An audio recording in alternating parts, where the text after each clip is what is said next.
एक chief minister जो चुनाव हार गई हैं, उनका दल बुरी तरह हारा है, वो कह रही है कि मैं नहीं दूंगी इस्तीफा। कैसे देखे कैसे ले? संवैधानिक पदों पर रहने वालों को संविधान के मूल्यों की रक्षा करने का दायित्व भी बनता है। उनको इस्तीफा देना चाहिए और इज्जत से देना चाहिए। या ईडी और सीबीआई के छापों को देखिए आप, या उनके आईपीए के ऑफिस को सील करने की बातें देखिए। कई बातें ऐसी हुई हैं जो बिल्कुल लोगों को शंका पैदा करती है कि वैसे इसकी क्या जरूरत थी इतनी ज्यादा। और जिस तरीके से 27 लाख वोटर को सुप्रीम कोर्ट ने कहा कि ठीक है भाई, अगर आप ठीक हो तो अगले बार डाल लेना। अरे भाई, वोट का अधिकार है, हमने पूरे दस्तावेज दिए हैं, आपने ट्रिब्यूनल बनाया, ट्रिब्यूनल ने काम नहीं किया, कोई 27 लाख में वोट देने वाले 100-200 लोग ही उनकी सुनवाई हो पाई। तो आखिर लोकतंत्र में अगर आप वोट देने का अधिकार भी उनको नहीं दोगे, ये बात देखो है। नमस्कार, मैं हूं संजीव श्रीवास्तव। आप देख रहे हैं 4 PM। दोस्तों, 5 सूबों के जो विधानसभा है वहां के परिणाम आ चुके हैं और सबसे ज्यादा निगाह नजर बंगाल पर थी। और बंगाल में जैसा कि संभावनाएं एग्जिट पोल से निकल रही थी, वैसे ही कुछ नतीजे हैं और बल्कि उससे ज्यादा आए हैं। भारतीय जनता पार्टी ने वहां 206 सीटें हासिल की हैं और जो तृणमूल कांग्रेस है उसका सुपड़ा साफ हो गया। अब बीजेपी उस जश्न को मना रही है और बंगाल में सारा कुछ चल रहा है और शपथ ग्रहण समारोह की तैयारियां भी हो रही हैं। 9 तारीख को शपथ हो सकती है भी, हालांकि नेता चुना जाना है, सारा कुछ। लेकिन सबके बीच एक मसला, एक मामला हुआ है जो वहां की मुख्यमंत्री ममता बनर्जी, उन्होंने ये ताल ठोक दी है कि ये जो वर्डिक्ट है वो ठीक नहीं है और 100 सीटों को लूटा गया है। और लूटने के अलावा उन्होंने जो सबसे खास बात कही है कि वे इस्तीफा नहीं देंगी। 7 मई 2026 को जो बंगाल की 17वीं विधानसभा, उसका कार्यकाल खत्म हो रहा है और आपको विदित है कि 5 मई को ममता बनर्जी ने इस तरह की ताल ठोकी है। क्या कुछ मायने हैं? देखिए, संविधान में सारा कुछ निहित है, व्यवस्थाएं हैं। 7 जो मई है, विधानसभा भंग हो जाना है क्योंकि इलेक्शन कमीशन ऑफ इंडिया ने जो नतीजा है उसको नोटिफाई कर दिया है। अब बाकी की जो प्रक्रिया है राज्यपाल को करनी है। लेकिन ये जो कुछ हुआ है, तो सवाल बड़ा ये बना हो कि कोई चीफ मिनिस्टर हारने के बाद क्या अपने पद पर रह सकती हैं? बड़ा सवाल यही है। चलेंगे, ये सब जो बड़ा दिलचस्प सा एक मसला है, मामला है, इसके बारे में जोड़ूंगा उनको। जुड़ गए हमसे, हमारे साथ हैं श्री भगवान देव उसरानी साहब। आपने पहचान लिया होगा, मध्य प्रदेश राज्य विधानसभा के पूर्व प्रमुख सचिव हैं। उसरानी जी, बहुत बहुत स्वागत, आपने हमें वक्त दिया। और आपने जो ये बंगाल में जो कुछ चल रहा है विज्ञ है, बाकी तो देश के सभी जो सूबों से आए हुए हैं, सारा कुछ है। और एक अब सरकार बनने की तैयारी हर जो 4 राज्य के 6 प्रदेश है। और लेकिन जो बंगाल में चल रहा है और ममता बनर्जी ने जो ताल ठोकी है, इस्तीफा नहीं दूंगी, व्यवस्थाएं जो संविधान का 164 अनुच्छेद है उसमें तो सारा कुछ है। क्या इसको कैसे देख सकते हैं, कैसे ले सकते हैं? क्या व्यवस्थाएं होती हैं, भंग होना और ये सारा कुछ प्रक्रिया तो सब है। लेकिन एक चीफ मिनिस्टर जो चुनाव हार गई हैं, उनका दल बुरी तरह हारा है, वो कह रही है कि मैं नहीं दूंगी इस्तीफा। कैसे देखे कैसे ले, रानी जी? देखिए, मेरा तो ऐसा सोचना है कि उनका ये राजनीतिक बयान है। एक संवैधानिक पद पर बैठा हुआ आदमी संवैधानिक व्यवस्थाओं के खिलाफ बात करे, ये उचित नहीं है। प्रक्रिया देखिए ये है कि जब देखिए चुनाव होते हैं, हर 5 साल में होते हैं, तो एक प्रक्रिया बनी हुई है, संवैधानिक व्यवस्था है ये। जैसे ही चुनाव होते हैं, जनता का मत आता है, एक पार्टी जीतती है, एक पार्टी हारती है। यहाँ बिल्कुल मैंडेट बहुत स्पष्ट है। कायदे से उनको इस्तीफा राज्यपाल के पास जाके देना चाहिए और राज्यपाल उनको अगला सीएम नियुक्त करने तक कार्यवाहक मुख्यमंत्री के रूप में नियुक्त करता है। ये प्रक्रिया है, लेकिन ऐसा जरूरी भी नहीं है। लेकिन ऐसा जनरली परंपरा यही है, उनको करता है, नेक्स्ट आता है आदमी, जो भी आएगा उसके बाद उनका कार्यकाल समाप्त हो जाएगा। ये उसकी प्रक्रिया है। लेकिन एक बात बहुत स्पष्ट है, देखिए संविधान में, जिसको मैं आपको पढ़ के सुना देता हूं, 164 जिसके जो गवर्न करता है इसको, 164 ये कहता है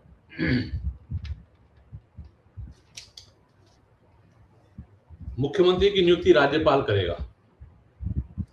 तो chief minister shall be appointed by the governor and the minister shall be appointed by the governor on the advice of the chief minister and the minister shall hold office during the pleasure of the governor। राज्यपाल मुख्यमंत्री की सलाह पर कार्य करेगा तथा मंत्री राज्यपाल के प्रसाद पर्यंत पद पर रहेंगे। एक तो ये पद सुन लीजिए आप, दूसरा ये और सुन लीजिए, संविधान का अनुच्छेद 163(2), यदि कोई प्रश्न उठता है कि कोई विषय ऐसा है या नहीं जिसके संबंध में संविधान द्वारा या इसके अधीन राज्यपाल से अपेक्षित है कि वो अपने विवेकानुसार कार्य करे, तो राज्यपाल का अपने विवेकानुसार किया गया निश्चय अंतिम होगा और राज्यपाल द्वारा की गई किसी बात की विधिमानता इस आधार पर प्रश्नगत नहीं की जाएगी कि उसे अपने विवेकानुसार कार्य करना चाहिए था या नहीं। तो राज्यपाल को इस मामले में अधिकार पूरे हैं, इनको इस्तीफा देना चाहिए, कायदे से देना चाहिए। हार जीत होती रहती है, इनको जो भी लीगल उनको लगता है कि भाई लूट हुई है, डकैती हुई है, जो भी हुआ है, तो आप उसका जो प्रक्रियाएं हैं, आप कोर्ट जाएं या जहां भी आप उसको रिप्रेजेंट कर सकती हैं करें, उसका एक तरीका है। लेकिन आप ये कैसे कह सकते हो कि हम इस्तीफा नहीं देंगे?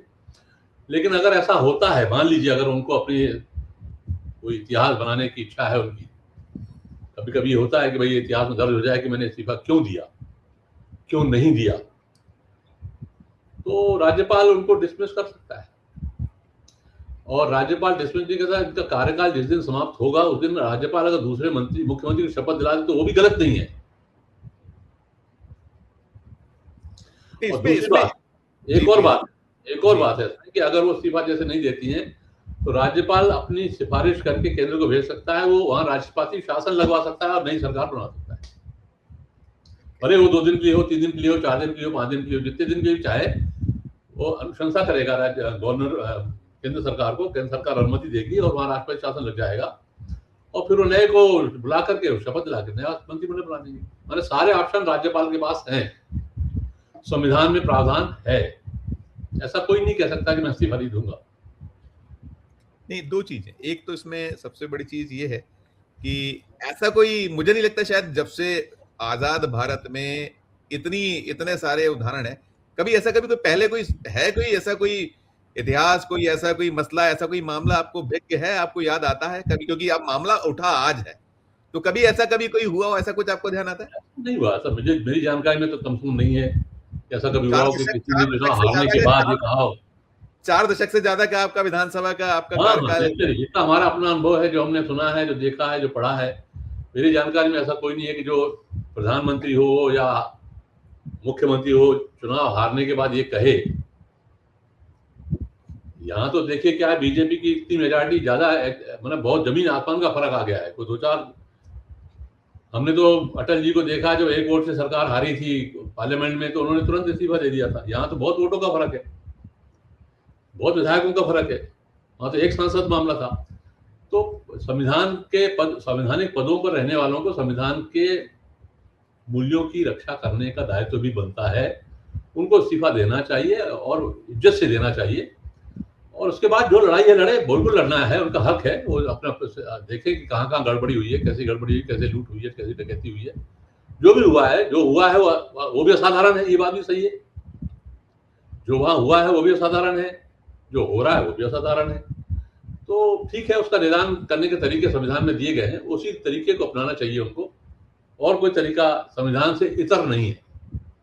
जैसे आपने एक बड़ी इंपॉर्टेंट बात कही कि राज्यपाल चाहे तो केंद्र को एक, क्योंकि संवैधानिक जो व्यवस्था है, सारा कुछ संविधान के ही से बंधे हुआ है ना, सारा तो उसी से बंधा है। लेकिन कहीं संवैधानिक संकट जैसे तौर पर देखें, हालांकि एक चीज में ये भी है जो आपकी 164 और बाकी में पढ़ रहा था, जो संविधान में जो अनुच्छेद है, उसमें एक चीज ये भी है कि जब 7 तारीख को जब नया नोटिफिकेशन हो जाएगा, 7 के बाद उनके, तो ऑटोमेटिकली उनके जितने पद हैं वो स्वमेव समाप्त हो जाएंगे। एक तो ये भी तो इसमें प्रोविजन है। और जो कि राष्ट्रपति शासन जैसी कोई आप देखते हैं कि अगर बहुत ही ज्यादा इसमें कुछ उठापटक होती तो वैसा जाना पड़ सकता है, ये भी कहीं लगता है आपको? दोनों पर आप प्रकाश डालिए।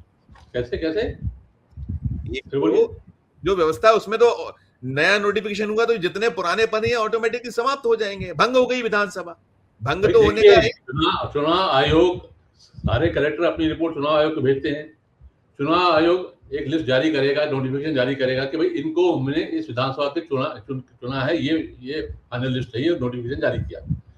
जैसे वो नोटिफिकेशन जारी होगा, राज्यपाल को अधिकार है कि जो वर्तमान विधानसभा उसको विघटित कर दे, डिसॉल्व कर दे।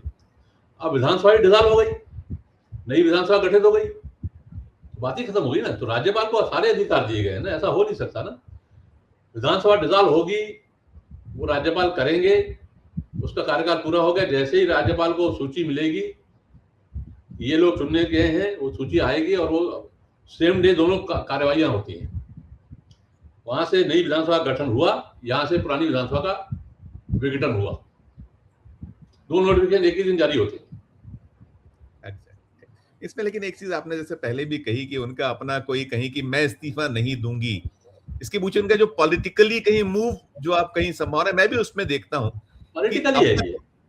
आज तक तो ये एक तो स्टंट भी होता है, स्टंट के अलावा ये जरूर है कि जो उनकी पीड़ा है मन में, देखिए जब कल इतिहास में चीजें होती हैं, अगर एक चीफ मिनिस्टर इस्तीफा ना दे और ठीक है बाकी प्रक्रिया हो जाए कि सोमदेव भंग हो गई या जो और भी आपने संभावनाएं जतलाई कि राज्यपाल ये कर सकते हैं और कुछ अपने आप निहित है कि ऑटोमेटिकली, इसके पीछे उनका इस्तीफा ना देना, एक तो ये शायद इतिहास बनेगा, नहीं देती है तो अभी है कुछ 24 घंटे 48 घंटे जितना भी ये वक्त है, क्योंकि कल खत्म हो रहा है 7 तारीख, कल ही खत्म हो रही है, हम आज बात कर रहे हैं 36 घंटे के आसपास, 30-32 घंटे के आसपास ऐसा कुछ समय हो सकता है, 12 बजे रात तक का, कल माने हम 7 तारीख।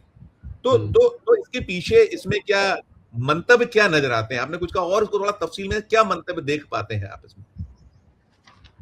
मंतव्य राजनीति की है, देखिए पूरा एक्चुअली क्या है, उनको जो लगता है जिस तरीके से चुनाव जीता है बीजेपी ने, उनको ऐसा लगता है कि इसमें बहुत अनियमितताएं हुई हैं और मेरी द्वारा कही गई बातें सुनी जाएं देश के द्वारा,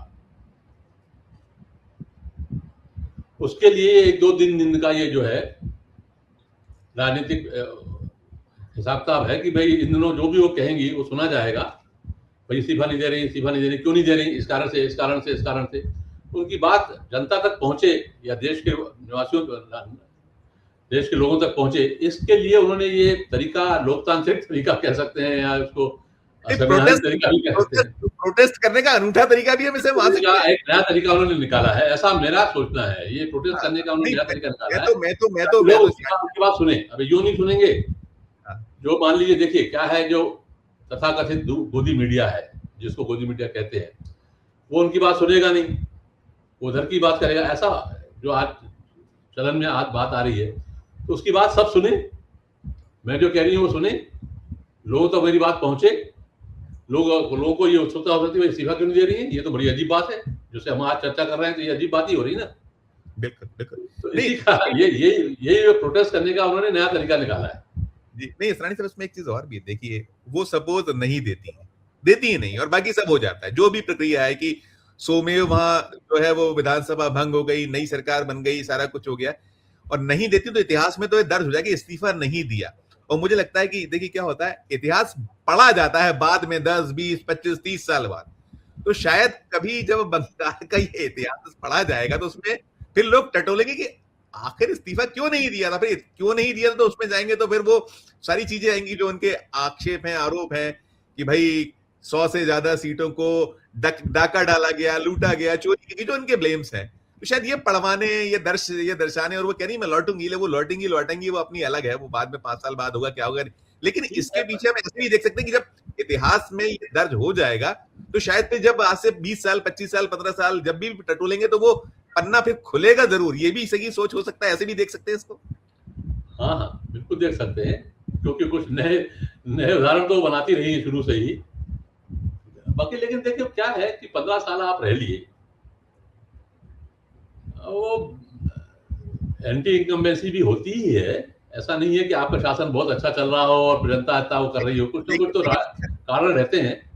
एक तरफा चुनाव हुआ है, ये एक तरफा चुनाव गया है, तो कुछ ना कुछ कारण तो उनको भी समझना चाहिए और जनता के जनादेश को स्वीकार करना चाहिए, उसके बाद जो उनके पास ऑप्शन है लीगली वो करना चाहिए। लेकिन देखिए आप एक संवैधानिक, आप मतलब विधिवेत्ता हैं, आप उस पर रहे हैं, पदों पर हैं, मगर वहां से जो जनरल एक थॉट निकल रहा है, आवाज उठ रही है, सभी है, मतलब किसी के वो चुनाव समझ में आता नहीं है कि 27 लाख नाम काट लिए जाए। बहुत शंकाएं हैं। देखिए जो कुछ वहां घटा, चाहे एसआईआर से शुरू करिए आप, सेंट्रल फोर्सेस को करिए आप, या ईडी और सीबीआई के छापों को देखिए आप, या उनके आईपीए के ऑफिस को सील करने की बातें देखिए, कई बातें ऐसी हुई हैं जो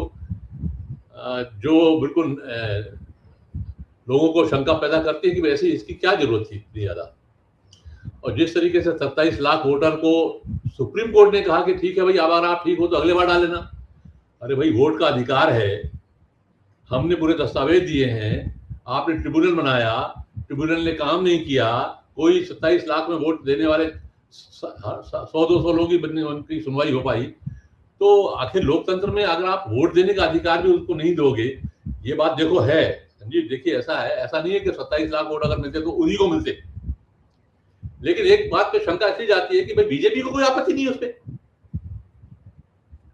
इलेक्शन कमीशन ऑफ इंडिया, आपने सुप्रीम कोर्ट की बात करी, कोई उस पर ध्यान नहीं दे रहा है ना, कोई ध्यान नहीं दे रहा है, कोई ध्यान नहीं दे रहा है ना। बीजेपी कभी कुछ कह रही है, जिससे शंका होती है कि भाई आखिर कौन से वोट काटे गए, ऐसे कौन से वोट काटे गए, क्या जो उसका कहना है कि भाई मेरे को जो संभावित, जो जहां से मैं अधिक वोटों से जीती थी, जहां से मैं जीती थी, उसी वोटों को काटा गया है ताकि हम लोग न जीत पाए। तो कहने का तात्पर्य यह है कि भाई जो फील्ड जो है बराबरी की मिलना चाहिए वो नहीं मिली है, ये शंका लोगों को है, इसमें कोई शक नहीं है। अब एक सवाल हद तक है, ये तो अब जांच के बाद पता चलेगा, सुप्रीम कोर्ट जांच बिठाए या इलेक्शन कमीशन को जांचे या वो खुद जांच करके उनके सामने पेश करें, ये तो समय बताएगा। लेकिन समय का इंतजार करना चाहिए, मेरा कहना ये है कि समय का इंतजार करना चाहिए, समय आएगा, आप अपना बात रखेंगी, लोग सुनेंगे, ये पक्की बात है, अगर आप सही बात करेंगे तो। ये दिल को बहलाने के लिए ख्याल अच्छा है, गालिब आज के दौर में ऐसा लगता है, ये आज के दौर में ऐसा लगता है, क्योंकि अब वो चीजें हो नहीं रही है, बहुत सारी चीजें प्रमाण दे रहे हैं एक के बाद एक, फिर भी उम्मीद कायम है, ऐसा नहीं है। उम्मीद तो दुनिया उसी पे। मैं अंतिम सवाल ये करता, आपने एक शब्द कहा, इज्जत से इस्तीफा दे देना चाहिए, लेकिन जितना बेआबरू कर दिया गया, मतलब अपने कूचे से खुद से निकाला गया, बहुत ही लज्जित करके, बेइज्जत उनको, तो वो भी उन्होंने, हमने वो वीडियो देखे, आपने भी देखा होगा, एक चीफ मिनिस्टर कहे कि उन्हें लात मारी गई, उन्हें धक्का दिया गया, घुसने नहीं दिया गया, इससे शर्मनाक तो ऐसे में तो फिर लगता है कि फिर खुल के आ जाइए सड़क पर। तो फिर ममता जी का जो आपने कहा कि अनूठा मूव, तो फिर ठीक है वो मूव। अंतिम सवाल मेरा सब पर, एक नोट आपका अंतिम। देखिए, इसमें दो पक्ष हैं, एक तो ये उनके साथ दुर्व्यवहार होना नहीं चाहिए, ये बिल्कुल सही बात है, ये गलत बात है, लेकिन दूसरी बात यह है कि आप ऐसी स्थिति पैदा होने क्यों देती हैं भाई, आखिर जो आपकी बेइज्जती की स्थितियां बने। अब आप यू आर चीफ मिनिस्टर भाई, 15 साल के चीफ मिनिस्टर हैं, केंद्र में मंत्री रही हैं, आपको भी ऐसा व्यवहार नहीं करना चाहिए जैसे ऐसी स्थितियां बने। जैसे मैं देख रहा हूं कि स्थितियां बहुत खराब है, तो मैं ऐसी स्थिति बनने क्यों दूं भाई? जो लीगल तरीका है उसको अपनाइए ना, आप अपील करिए, एप्लीकेशन दीजिए, जो भी चुनाव अधिकारी है वहां पे, जो भी। मैं बीच में टोक रहा हूं सर, माफी चाहूंगा। देखो अल्टीमेटली जो है, सर माफी चाहूँ, न्यू सेंस की वैल्यू है, कोई सुन नहीं रहा है, सेंसेबल बातों को नहीं सुना जा रहा है देश में, ऐसा लगता है। आप देखिए, अब आप खुद ही कह रही हैं कि वहां के सीसीटीवी कैमरे बंद थे, कैसे कह रहे हो आप भाई? नहीं, मतलब कहने का मतलब यह है कि ऐसा है। देखो, चुनाव आयोग की आज की भूमिका बिल्कुल संदिग्ध है, 100% संदिग्ध है। सुप्रीम कोर्ट का यह कहना बहुत गलत है कि साहब 27 लाख वोटर अभी नहीं डालेंगे तो अगले बार डालेना भाई। सारे दस्तावेज देने के बाद अगर उनको वोट का अधिकार नहीं मिलता है तो हमारे यहाँ कानून का शासन कहां से कायम हुआ? कानून का शासन कहां है? जब वोट देने का अधिकार आपको संविधान ने दिया है और सुप्रीम कोर्ट कह रहा है भाई अगले बार डालेना, तो भैया 27 लाख क्यों और बढ़ा दो। ऐसे तो नहीं होना चाहिए, ये बात बिल्कुल अपनी जगह है। लेकिन दूसरी बात ये भी है कि भाई अब हमको मालूम है कि यहाँ हमारा अपमान होने वाला है, तो हमें भी संयम बरतना चाहिए।